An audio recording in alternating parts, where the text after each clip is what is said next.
Anart Designs, offering distinctive properties and inventive interiors. If you can dream it, we can build it.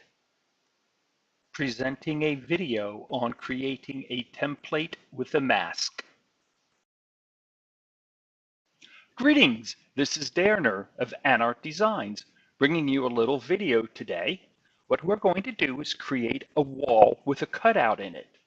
The concept that we're using is we're creating a mask in order to build our template.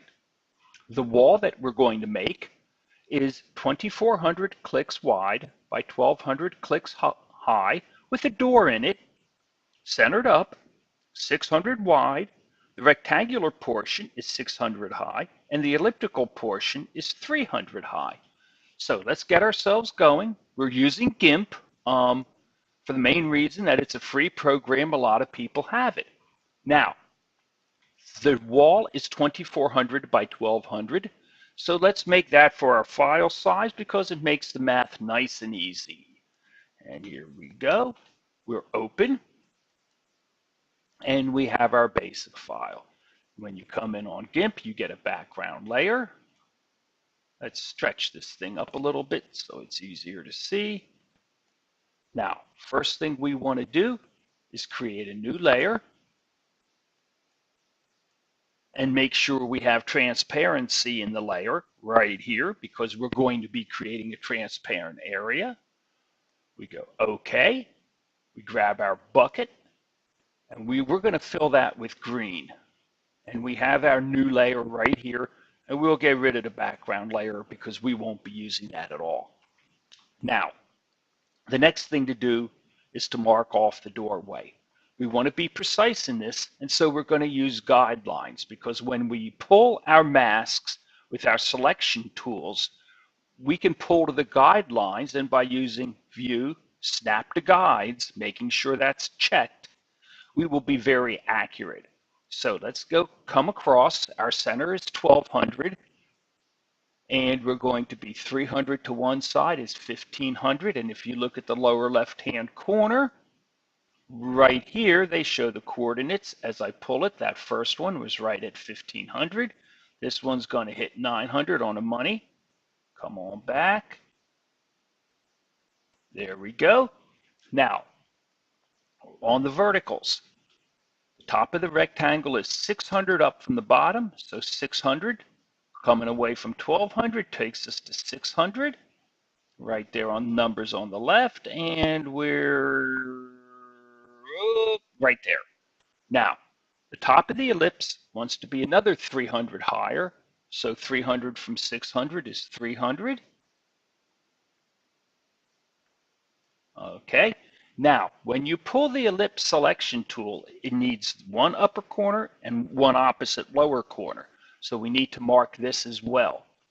We'll grab a guideline down there. 300 below 600 is 900. And right there it is. Now we're all set up. So we're going to start laying out our areas. Grab our rectangular selection tool.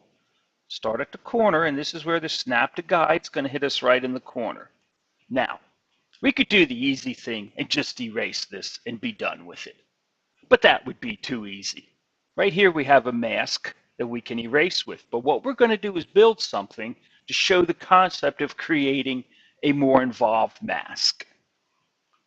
We're going to take our bucket tool, fill it with black. Now we're going to use our elliptical mask. Come on down to the corner where it starts, pull it on up, see how that fits just nice. Use our bucket tool again, fill that with black. Now, cool little command here is the fuzzy. When you pick that, it picks everything of that color. Now we've created a single mask. Here, with two simple shapes next to each other, it's almost pointless. But if you have a more complicated shape and you can start picking by color, it's a great way to make a mask, especially if you're trying to get something off a photograph. But now we have our single mask. Now we can take our erase and erase this. And note this brush has a soft edge to it. So we have to be very careful to get the whole thing. A little redundant here just to be safe. Now, we have our wall. It's 2400 by 1200. We could export it just like this, but we won't because the computer likes to use powers of 2 when it counts. It's the fastest way for it to work. And 2400 and 1200 are not. It's nice to have the file square. Numbers that are very commonly used for something like this in RLC might be 512 by 512. So we're going to do that. We're going to go to Image, Scale Image. Here they have the scale linked to be proportionate. We're going to break that and take that to 512 by 512. Now we have our image. RLC will like it. The graphics card will load it quickly, and then once it's loaded into RLC, it will be stretched back out to fit our prop. So we just hit File, Export, but I've already got this done, and it's currently loaded in our SmugMug. So we'll grab the URL, jump into RLC, get our prop editor. Right here we have a wall already scaled out to be 2400 wide by 1200 high. And knowing I have a cutout, I made texture translucent 128 so I get nice good edges. And now we're going to apply our script as a cached web image. Set, of course, caching forever, so we have it for better speed. And here we go. One finished wall. I thank you for your attention. I'm Darner of Anart Designs. I hope this was worthwhile.